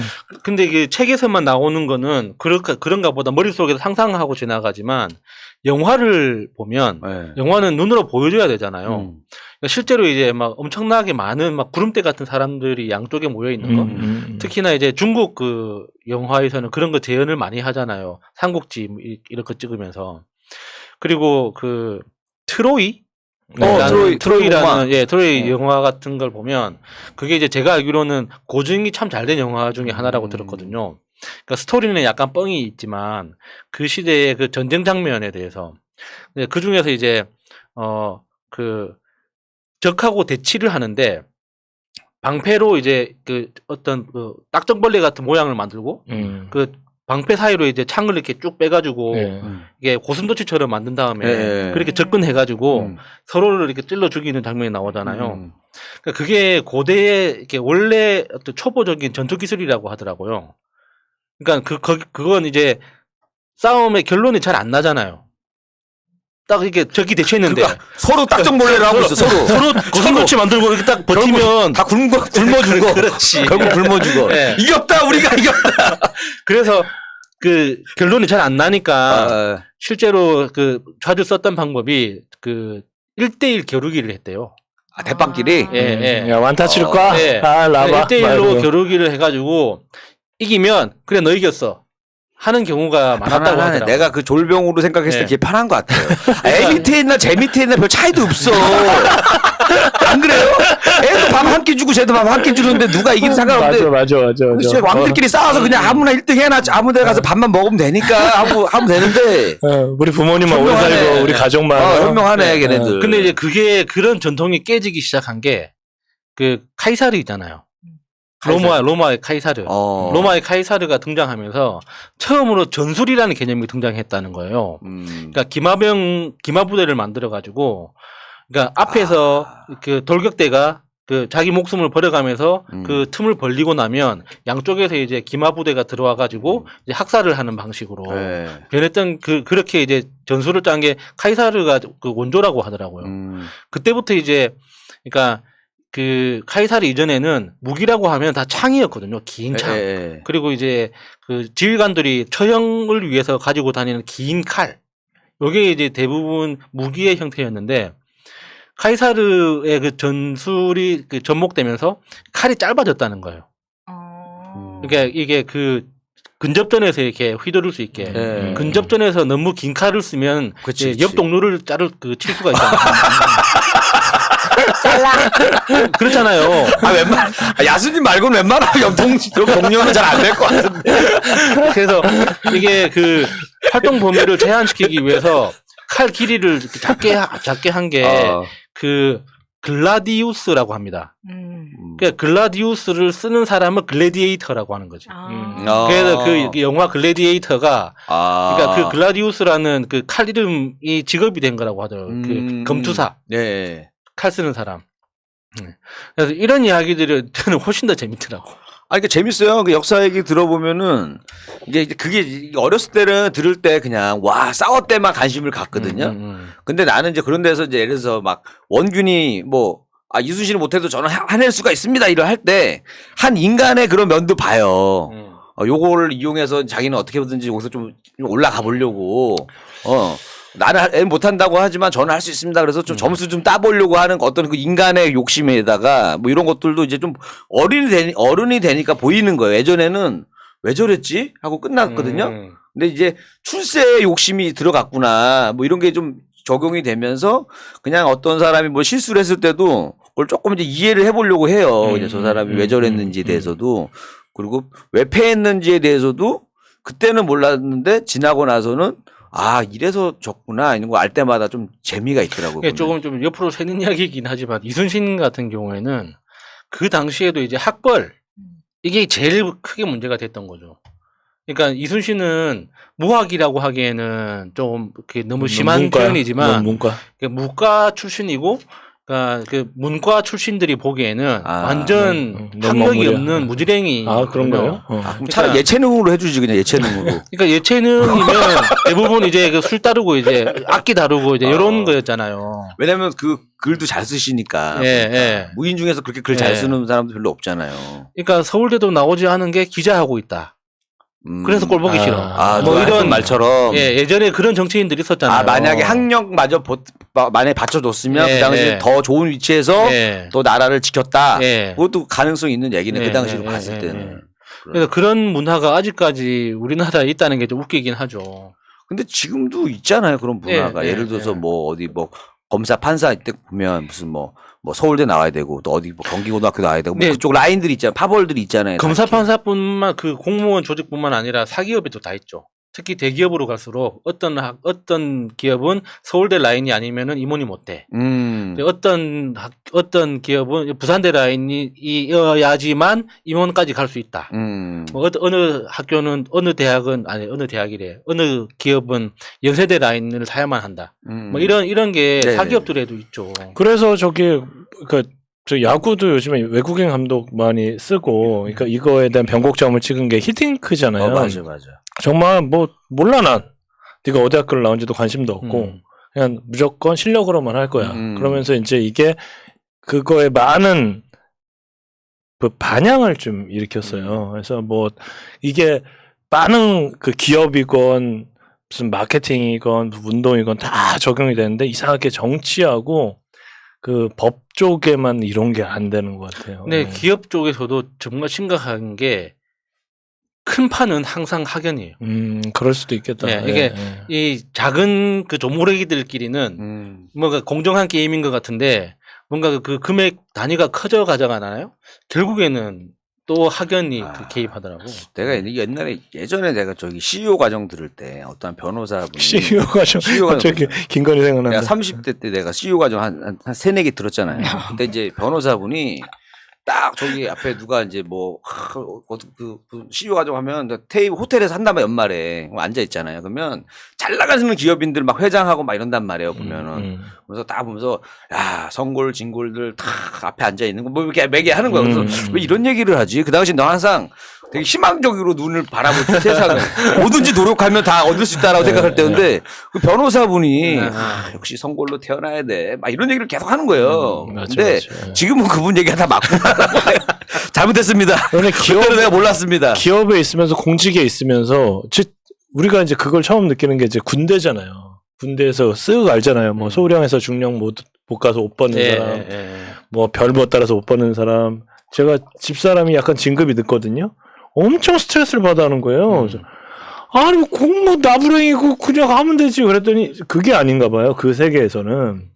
동생도 지난주 금요일 날 진급을 했어요. 부장으로. 엄청 스트레스를 받아하더라고요. 이유가 뭐래요? 진급이 안 되는 이유가. 지가 짬밥이고 맨날 뻑하면 쉬니까 진급 안 되지 뭘. 남편이 오사춘길에서 그런 거 아니야? 그렇게 여담을 좋아해서. 네. 오사춘기님 여담으로 제 이야기를 마치겠습니다. 네버엔딩 스토리 이번 주 마지막 싸움 구경 이야기를 계속하고 있는데요. 이게 우리가 이번 시간에는 시사 이야기를 안 하려고 했는데 이 시사 이야기를 예시로 들어가지고 이야기를 하려고 하니까 시사 이야기를 할 수밖에 없을 것 같아요. 우리가 지난주에 그 황무성 사장, 그러니까 성남도시개발공사의 황무성 사장이란 사람을 왜 성남시에서 아니면 유한기가 이 사람을 사퇴를 시키려고 했냐. 그리고 이 사람이 그래서 녹취록을 깠잖아요. 네. 이제 그러면서 촉발된 이제 싸움에 대해서 우리가 사실은 구경하는 입장이잖아요. 무엇이 진실이냐. 처음에 터졌을 때 주제랑 딱 들어맞아. 아니 이 사람이 막 법적으로 무슨 인볼브가 되고 그래서 그냥 내보낸 거 너 나가 임마 이런 그렇죠. 거 아니에요? 그러니까 나쁜 놈 새끼 이렇게 이 사람이 처음에 이 사람을 영입해올 때는 그런 죄가 있는지를 몰랐어. 그래서 이제 사장을 만들어 놨는데 이게 이 사람을 한 1년 있다가 이 사람이 알고 보니까 사기 재판에 계속 연루가 돼가지고 나중에 이 사람 구속되거든요. 근데 그 사이에 아무래도 이제 성남도계공을 만든 이유가 대장동 개발도 해야 되고 해서 만들었는데 이런 사람이 앉아있기에 부적절한 거야. 그러다 보니까 그 사람을 추천을 했던 유한기 본부장이 이 사람한테 가서 알아서 내려오라라고 이야기를 하는 거예요. 근데 이제 그 전체 녹취록 중에 황무성이 오픈을 한 것은 자기한테 유리한 부분만 오픈을 한 거죠.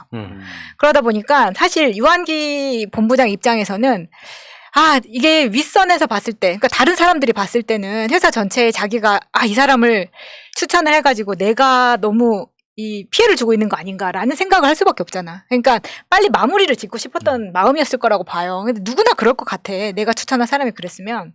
근데 이게 6년, 7년 몇 년이 지난 후에 이 사람이 이걸 갖고 있다가 이때다 하고 이렇게 빵 터트린 거잖아요. 올해도 보관했더라 진짜 그거 보니까. 그러니까 자기 마음속에는 남아 있었던 거지. 왜냐하면 예를 들어 이 사람 입장에서는 내가 아직 재판이 끝난 것도 아닌데 억울할 수 있잖아. 근데 너무 악의적인 게 이게 이제 어떤 뭐 천화동인이라고 화천대유랑 연결해가지고 이게 자기가 나간 다음에 자기가 도장 찍은 걸로 뭐 내용을 바꾸고 해서 성남시의 이익을 더 가져갈 수 있었는데 못하겠다 막 이제 이런 식으로 막 마타도어로 가니까 이게 촉발될 수밖에 없는데 제가 하고 싶은 이야기는 이런 거예요. 성남도계공 입장에서는 아무래도 이제 소음을 최소화하는 이유가 회사 입장에서도 그렇지만 황무성 사장 입장에서도 봤을 때 이 사람이 사기에 지금 범인이다라는 말을 이게 밖으로 나갔을 때는 그 누구한테 도움이 되지 않잖아요. 특히 본인에게.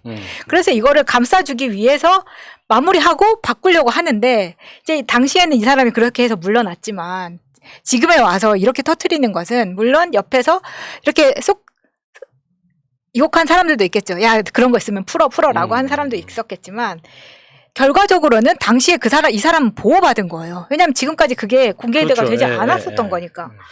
근데 이제 제가 왜 이 얘기를 했냐면 최근에 제가 좀 쓸데없이 검색을 많이 해봐요. 그러니까 뭐 예를 들면 새날, 그러니까 사람들이 새날에 어떻게 반응을 보이나 이런 것들 우리 댓글에만 보면은 애청자들이 다 칭찬만 하지만 만약에 싫어하는 사람들의 반응은 어떠지? 사실 볼 필요 없지만. 아니 지난번에 방송할 때다 4명의 젊은이들이 노력한다고 우리를 젊은이로 표현해 주셨어요. 고맙더라고요. 네. 그래서 그대들이 희망입니다. 이렇게 응원의 메시지 달아주시면 되게 힘도 나고 그런데 이제 우리를 까는 사람들은 싫어하는 사람들이지. 그러니까 다른 진영에 예를 들면 똥파리들이 열심히 듣고 깐다거나 뭐 이런 거예요. 근데 이제 우리 방송에서 나가서 똥파리 쪽으로 간다거나 이제 완전히 뭐 다른 진영에 가서 우리를 욕하는 사람들 있잖아. 우리 방송에 출연하다가 어떻게 그래요? 여기 있다가 출연 안 하면 그냥 집으로 가면 되지 왜? 근데 나갈 당시에는 그러네. 네. 봐봐. 우리가 이 사람이 우리한테 이렇게 피해를 줬어요라고 이야기를 하질 못한단 말이야. 아 진짜로? 아니 왜냐면 우리가 그렇죠. 그렇죠. 방송에서 뭐 그리고 그 사람의 인생이나 그 사람이 또 채널을 가지고 있으면 그 사람 채널도 잘 돼야 되고 하니까 우리가 굳이 이 진영 안에서 싸울 필요가 없다고. 아프나님이 그래갖고 자꾸 옆에 이거 많이 가입해 주세요, 좋아요 해주세요 그렇죠. 이렇게 막 열심히 늘려가는 건데. 시키는구나. 예. 근데 이제 제가 우리 네스팀이랑도 밥 먹고 하면서 막 하소연할 때 있었잖아요. 네. 그런 사건들이. 근데 이제 그 사람 아직도 저희는 이제 우리 방송 들어주는 분들은 이해를 했을 거라고 생각을 했는데 그것에 대해서 논하는 사람들이 있더라고. 굉장히 새날에 대해서 오해를 하고 있더라고요. 그래서 그거 아닌데라는 생각을 해서 그 사람들 입장에서는 싸움 구경이니까. 근데 이게 딱 황무성 입장이 그런 거더라고. 우리는 자기를 지켜주기 위해서 그 사람들 지켜주기 위해서 그 사람들의 치부를 드러내지 않고 덮었는데 나중에 와서 이런 식으로 한 게 우리한테는 CCTV나 아니면은 그 녹음 전화 통화한 그게 다 있단 말이에요. 우리는 그거 까는 순간 걔는 다 죽어. 근데 안 까는 거잖아. 우리가 욕을 먹으면서도 그렇죠. 끝까지. 그래서 근데 이제 그거는 우리 패널들 거쳐간 패널들 이야기니까 푸나님의 결정이 있어야 되는 건데 제가 또 쓸데없이 검색을 하다가 최근 어저께 나의 귀중한 3시간을 허비한 사건이 있었어요. 검색어가 마차에 대해서 검색한 거 없어? 마차에 대해서 난 어떻게 사람들이 얘기할까? 아니 그래서 내가 혹시 새날 마차님이 직접 검색하고 있는 거 아니에요? 내가 그런 걸 전혀 드러내고 싶어하지 않기 때문에 이제 찾다가 이게 너무 심한 거예요. 이 욕을 써놓은 게. 이 사람이 다른 글을 퍼와가지고 이제 자기 그 카카오 스토리에다 올린 거예요. 근데 카카오 스토리는 사실 검색이 잘 안 되는데 내가 또 얼마나 팠으면 그게 나갔겠어. 내 눈에 보였겠냐고. 근데 이 사람이 글을 올린 게 한 3년 전쯤인데 3년 전쯤에 그러한 사건이 있었어요. 어떤 사건. 근데 우리는 알지만 말 못하는 게 있잖아. 여기는 패널이었는데 밖에 나서 새날을 욕하는 거야. 그게 똥파리가 됐어요. 한마디로. 그래요. 그러다 보니까 나쁜 놈이네. 근데 이 사람의 행적에 대한 텔이 다 남아있어요. 근데 이 텔레그램이 이번에 뭐 김웅이라던가 이런 사건에서 보시다시피 본인이 그 방에서 나가버리면 이 사람은 기록을 다 가지고 그 방에 혼자 있는 거예요. 그러니까 지금은 나가기 전에 뭐 대화 전체를 삭제하고 나갈 수 있는 기능이 생기긴 했어요. 근데 그 전에는 그런 게 없었어. 근데 그 사람은 방을 나랑 이제 짜증이 나니까 나가버렸는데 그 사람하고 주고받았던 대화 내가 다 갖고 있는 거야. 가지고 그러네. 그러니까 그 사람이 그 전에 나한테 무슨 말 했는데 내가 다 갖고 있잖아. 근데 밖에다가 거짓말로 이제 막 쏘아대가지고 이제 그 글을 이제 막 퍼간 사람들이 지우지 않고 있었던 게 있었던 거예요. 그러니까 내가 이 사람을 무서운 사람이네. 내가 그래서 어저께 고소했어. 처음에는 이게 카카오에 권리침해 신고를 하라고 하더라고요. 너무 귀찮은 거예요. 왜냐하면 이 사람들이 내가 마차인 거를 증명하래. 어떻게? 왜 가난을 증명해? 가난을 증명하기도 어려운데. 그래서 갑자기 너무 화가 나는 거예요. 내가 여기 이제 스튜디오에서 그러면 비디오를 찍어야 되나 막 고민을 하다가 문제는 뭐냐면 이 비디오 찍은 게 저쪽에 넘어갈 수도 있는 거잖아. 이 사람이라면서 그걸 누가 법적으로 보장을 해줘. 민사 형사 하면은 누가 고소를 걸어야지. 하나님이 연대 보증해야죠. 맞다, 마차가 맞다. 증인 3명. 이거는 이제 저에 대한 욕이었으니까 이제 내가 그렇게 해놨어. 하고 나서 이제 제가 왜 구체적으로 이야기를 안 하냐면 저는 항상 이런 내가 고소를 할까 말까 항상 고민하거든요. 그러다 항상 안 했는데 이유가 뭐냐면 내 마음속에 5글자 아이유 악플이라는 교훈이 있어. 그게 뭐냐면 제가 아이유를 되게 좋아하는데 아이유는 모든 사람이 좋아하잖아. 그래서 아이유가 악플을 받을 거라고 생각하지 않았는데 어느 날 기사가 빵 뜨는 거예요. 아이유가 악플에 시달려서 네티즌들을 고소했다 이렇게 오는 거예요. 기사가 떴어요. 그러면 딱 보면은 사람들이 악플 그래서 뭔데? 뭐 때문에 그런 건데? 궁금하잖아. 내용이 궁금해지잖아. 그게 진짜 안 좋은 마케팅이라는 거야. 아무 일 없었던 듯이 할 수 있는데 그 몇몇의 악플러를 못 참아가지고 고소를 하는 순간 기사가 터지고 뭔데가 되는 거. 그것 때문에 안 하려고 했는데 이게 우리는 사실 알 필요도 없는 거. 왜냐면 거짓말로 되어 있는 거니까. 근데 아이유 혼자, 마차 혼자는 그게 보기 싫다는 거지. 전현무가 아침에 일어나자마자 눈 뜨고 하는 게 뭐라 그랬어요? 전현무를 검색한대잖아. 나는 그렇게까지는 아니지만 난 셀럽이 아니기 때문에 공감해요, 어느 정도는. 그래서 우리 아파트에 같이 살았던 우리 언니 김가연의 영향을 많이 좀 받은 거죠. 이거는 임요한 그렇죠. 임요한 씨하고 결혼해서 길러낸 그렇죠. 네. 그렇게 고소를 딱딱 매겼을 때 사람들은 무릎 꿇더라. 근데 사실 이게 처음이 아니라 지난번에도 그런 비슷한 건으로 고소를 했을 때 사람들이 와가지고 굉장히 싹싹 빌어요. 그렇게 부르면 또 그렇다고. 근데 약해 보이니까 계속 건드는 거예요. 그렇죠. 그래. 근데 이제 우리는 지금까지 그냥 다 묵묵하게 입 다물고 왔으니까. 그리고 그렇게 해야 제대로 키워주지 않은 거라면 꼭 인내를 했었단 말이에요. 이거 보면 예전에 우리 저번 시간에 전쟁 영화 얘기했잖아요. 전쟁 영화 보면 상대 장수의 목을 베면 창에다가 걸어놓잖아요. 이게 겁주는 거거든. 봐봐, 니네들. 그것처럼 맞아. 뭔가 사례를 있어서 봤지? 야, 이거 하다가 누가 나한테 명예훼손으로 뭐 100만 원, 300만 원 뭐 벌금 물었어. 그러면 잔챙이들은 다 사라져, 일단은. 맞아요. 잔챙이들은 싹 사라져요, 일단. 진짜 그게 중요했던 게 내가 그 얘기도 하려고 그랬어요. 이전에는 트위터가 지금 많이 좋아졌거든요. 왜냐하면 트위터에서 제가 요즘에 활동을 하는 이유가 이렇게 함부로 악플을 달지 못해요. 사람들이 똥파리들 쉽게 말해서. 근데 이전에는 어땠냐면 그 최민희 의원이나 막 추미애 장관님 욕하는 사람들이 정말 별의별 욕을 트위터에서 다 했거든요. 근데 그게 싹 없어진 이유가 있어요. 어느 순간. 왜 없어졌냐면 이재명 지사를 지지하는 사람들 중에 변호사들 있잖아요. 그 사람들이 이 욕하고 허위사실 유포하는 사람들을 특정해가지고 개인정보 수집을 한 다음에 한 방에 다 고소를 해버렸어. 그랬더니 그 중에서 굉장히 막 네임드였던 애들이 있거든요. 악질. 그런 애들이 잡힌 거예요. 누군지 알지만은 말하진 않겠습니다. 말하진 않겠습니다. 그래서 그런 애들이 팍팍 나가 떨어지니까 이거 악플 잘못 달다가는 잣대겠구나를 알게 된 거죠. 잣이 왜 돼요? 고소하잖아요. 잘못. 세날을 더 들어야겠네. 나 진짜. 그래서 지금은 중요한 게 뭐냐면 싸움 구경하는 대로 좋지만 이제는 참전을 해야 된다는 거예요. 그래서 많은 사람들이 트위터로 돌아왔거든요.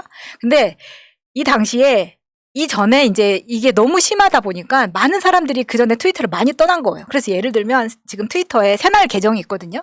이게 10,000명이 좀 넘어요, 팔로워가. 근데 이 10,000명 중에서 그동안 민주진영에 있던 사람들이 문재인 대통령이 한번 실패하고 그다음에 대통령 박근혜가 되고 그다음에 문재인 되는 이 사이에 많이 떨어져 나갔어요. 그래서 10,000명이 RT를 해봤자 새날이 RT가 그렇게 크게 되지 않거든요. 근데 이제 비교적 최근에 활동을 다시 시작한 제 계정이 이제 팔로워가 3,000명밖에 안 되는데 새날 계정보다 RT가 더 많이 돼요. 3,000만? 3,000명. 3,000명. 그 말은 뭐냐면 움직이는 계정이 3,000명이 더 많다는 거죠. 10,000명 팔로워 했던 사람들이 다 떠나갔다는 이야기예요. 그러다 보니까 이 참전이 왜 중요하냐면 누가 예를 들면 요즘 가장 마음 아픈 게 조국 장관님이에요. 네. 조국 장관님이 어떤 트위터를 쓰든지 똥파리들이 달려들어서 계속 내가 당신을 위해서 서초동에서 촛불을 들었는데 네가 나한테 어떻게 이럴 수 있어? 라는 악플을 굉장히 악의적으로 답니다. 자기들이 진짜 그 사람이 집회에 나갔는지는 알 수 없죠. 저는 안 나갔을 거라고 생각해요. 조국 장관 욕할 게 뭐가 있어? 그 되게 좋은 사람인데. 화천 대유에 대해서만 올려도 왜 이재명을 옹호하는 기사를 올리냐 이거예요. 아이고야. 그러니까 이재명에만 꽂혀 있는 사람들이 지금 그런 짓을 한단 말이에요. 근데 이게 도가 지나친 게 책도 태우고 막 이런 자기들끼리 화형식을 하는 거야. 너무 웃겨가지고 그러면은 이런 거를 봤을 때는 꼬박꼬박 대응을 해줘야 된다는 거죠. 아니면 신고 버튼을 누르거나. 왜냐하면 신고 버튼은 왜 중요하냐면 이게 내가 한 번 했다고 그 계정이 없어지는 거 아니에요. 여러 사람이 여러 번 신고를 받았을 때 그 계정은 없어집니다. 그러니까 이게 조직적으로 일어나고 있는 일이거든요, 지금. 그 주변에서 누가 해주셔야 되는데 직접 하기가 좀 그렇잖아요. 사실 그래도 뭐 직접 신고하기도 그렇고. 그러니까 주변에서 누가 좀 변호사분이나 이런 분들 그러니까 법적 신고는 변호사들이 계속 해야 된다고 보고 그 다음에 트위터 안에서 계정을 신고를 많이 때리면 그 계정을 죽일 수가 있다고요. 그래서 그런 짓을 똥파리들은 때로 몰려다니니까 우리 쪽에 이제 좀 잘 나간다는 계정들은 그렇게 다구리 나가지고 없애는 경우가 있기도 해요. 그게 집단 지성이 모여서 한 놈 까면 되는 거야. 우리가 당하고 있는 거는 안타까우니까. 왜냐면 걔네들이 요즘 최근에 보니까 원희룡이 트위터를 굉장히 열심히 하거든요. 근데 원희룡 계정에 들어가가지고 원희룡을 그렇게 칭찬하는 거예요. 그러니까 이낙연 지지하는 닉네임 제목을 이름을 달고 원희룡을 칭찬하면서 원희룡을 응원하면서 원희룡 정책에 대해서 조언까지 하고 있습니다. 저는 원희룡 부인이 의사 정신과 의사라고 하더라고요. 예전에 이수정 씨라고 있어요. 네, 범죄학자. 네. 나 그 사람이 부인인 줄 알았어. 원희룡의 부인? 정말 큰일 날 똑같이 사람이네. 생긴 거야. 사람이네. 목소리도 되게 똑같고, 뭐, 안티소시오패스, 뭐, 이래서 되게 목소리도 똑같이 돼가지고, 나 저 사람이 그 사람 부인이구나 그랬다니까. 정말, 되게 똑같이 생겼는데, 이 사람 부인 아니야? 그랬더니 알고 보니까. 큰일 날 사람이야. 이 사람의 부인은 다른 여자더라고요. 예. 아무튼 그래서 이게 이번에 그 로봇 학대 이야기도 그렇게 해서 촉발된 거거든요. 그러니까 트위터에서부터 잘라가지고 이걸 로봇을 학대했다 해가지고 시작된 게 커뮤니티로 옮기고 커뮤니티에서 다시 다른 커뮤니티로 퍼진 다음에 이게 메인 매스미디어로 넘어간 상황이란 거예요. 아니 이게 이렇게 되면 워킹이 될 거라는 생각을 하나 봐요? 만들죠. 실제로 작동은 하고 있죠. 만들고 있는 거야. 그 왜냐면 사람들 보면 저 미친놈 저거 이러지. 왜 저기 그 당연히 실험해 본 건데 로봇은. 그렇죠. 근데 그걸 보지 못한 더 많은 사람들한테 이걸 바이럴 시키는 거예요. 그게 더 큰 그게 거예요. 큰 거야. 근데 이 계정이라는 게 예를 들면 이제 파리쿡이나 이런 데서 촉발이 됐어요. 그러면 제가 그래서 그 전에 그런 이야기를 했어요. 대선이 다가오면 분명히 이런 커뮤니티들이 움직일 텐데 지금 대선 기간이라고 회원 가입을 다 막아놨어요. 그러니까 신생 계정이 들어갈 수가 없는 거예요. 이제 와서 이건 아니라고 한마디 쓰고 싶어도 가입이 안 돼. 가입이 된다 하더라도 계정을 만들고 한 달이 있어야지만 글을 쓸 수 있는 권한이 생기게끔 만들어 놓은 거예요. 그런데 그러다 보니까 무슨 짓을 하냐면 계정을 삽니다. 그 계정이 굉장히 그러니까 뭐라 그래야 되지? 이미 되어 있는 단체 계정들도 많이 있는데 계정 사고 파는 걸 한단 말이에요. 이때 많이 팔리겠네 진짜로. 그래서 이 계정이 커뮤니티뿐만 아니라 각 학교, 물론 지금 학교에서도 스카이 기반으로 해가지고, 왜냐면 스카이에서 촛불 들었다면 잘 먹히잖아. 한번 해봐서 알잖아. 그러니까 여기 계정도 학생들이니까 더 사고 팔기를 잘하는 거예요. 근데 그러네. 거기에 사고 파는 것을 내가 뭐 계정 삽니다 하고 파는 게 아니라 산다고 하는 게 아니라 뭐라 그러냐면 이 게시판이 들어가면 항상 학교 주변에 자기가 학교 주변에 사는데 정보들이 많이 올라오더라. 도움을 받고 싶어서 계정을 사고 싶습니다. 이렇게 올리는 거예요. 그런 식으로 깨내어서 마치 관련 없는 듯이 해가지고 계정을 굉장히 많이 모아서 그 커뮤니티 같은데 글이 딱 뜬 다음에 한 10개의 계정으로 바람을 잡는 거예요. 야, 이거 되게 좋은 방법인데요. 무슨 신천지 무슨 뭐 되게 좋은 방법이네. 그죠. 생각해보니까. 그러니까 돈만 있으면 할 수 있는 방법 아니에요. 돈은 많아. 근데 빨리 팬덤 형성하고 싶어. 오케이. 야, 이런 거 활성화되어 있는 거 다 구매해. 그러니까 예전에 이거는 괜찮네. 국정원 뭐 박사 뭐 이런 댓글 이거 했을 때 댓글 부대 했을 때 그때 방식을 그대로 쓰는 거죠. 야. 나도 요즘에 진짜 그 어느 때보다도 우리 국민분들이 되게 정신을 바짝 차려야 되는 게, 아까도 봤지만 왜 뉴스나 이런 것들이 예전과 같이 이렇게 막 검열을 막 잘하는 게 아니에요. 막 예전처럼 막 조사해가지고 쓰고 그런 게 아니라 그냥 뭐 어디 나왔던 거 보고 또 쓰고 하는데 이게 막 조회수가 잘 나오다 보니까 그 팩트를 전체적으로 다뤘던 기사는 오히려 조회수가 덜 나오는데 그 중에 한 꼭지를 자극적으로 제목 쓰는 거 있어요. 이런 거가 막 나오는 거죠. 맞아. 나는 그 로봇 학대 제목이 이재명 로봇 학대야. 학대한 줄 알지 그래서. 나같이 모르는 사람들 그걸 딱 보면 읽어보지 않으면. 그러니까. 진짜 이런데. 그거랑 또 요즘에 하도 그 사생활 얘기 있잖아요. 처제를 사랑하게 됐습니다. 뭐 이런 거 자꾸 올라와 커뮤니티에. 그러니까. 조회수가 많이 나와요. 아니, 자꾸 눌러보게 돼. 나도 처제도 없는데도 눌러보게 돼. 더럽게 어떻게. 아니, 철을 사랑하는 것도 힘들어 죽겠는데, 쟤를 어떻게 사랑해? 아니, 그게 자꾸 나와요. 유학 간대잖아, 유학. 가족은 떨어져 있으면 안 돼. 뭔 일이야, 눌러봐요, 이렇게. 2년만 살았으면 좋겠는데. 오사춘기님을 유학을 보내야겠어요. 네, 제 얘기는 여기까지 하겠습니다.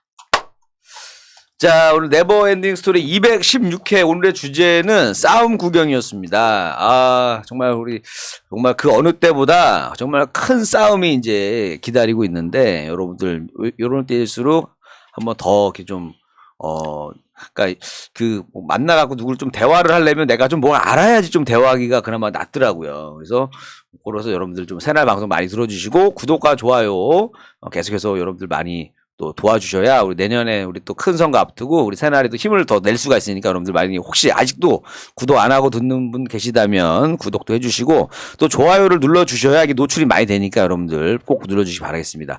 자, 그리고 우리 네버엔딩 스토리도 그동안 한 216회면 저희가 한 4년 가까이 했죠? 네. 4년 가까이 하다 보니까 진짜 이게 저희도 이제 뭐 에피소드가 거의 다 바닥이 났습니다. 사실 거의 누룽지 긁듯이 긁어서 하고 있는데 지금 저기 야수님은 지금 거기 세속까지 빵꾸가 났고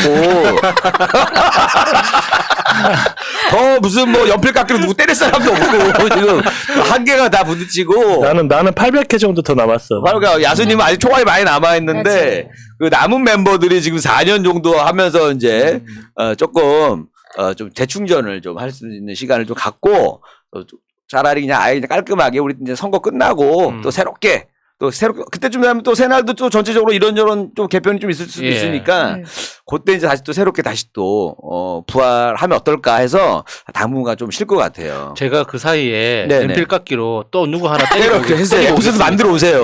쉬는 동안 에피소드 많이 만들어 와서 쉬는 동안 좀 이렇게 좀 얘네 충전해서 저희도 또 활기찬 모습으로 다시 또 눈물 나려고 그래. 눈물 나려고. 자, 끝으로 우리 오사춘기님 한 말씀 해주시죠. 저요?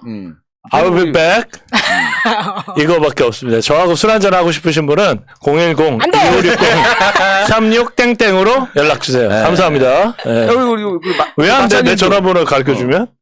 계좌번호 가르쳐줄까? 기업은행 후원 전화번호.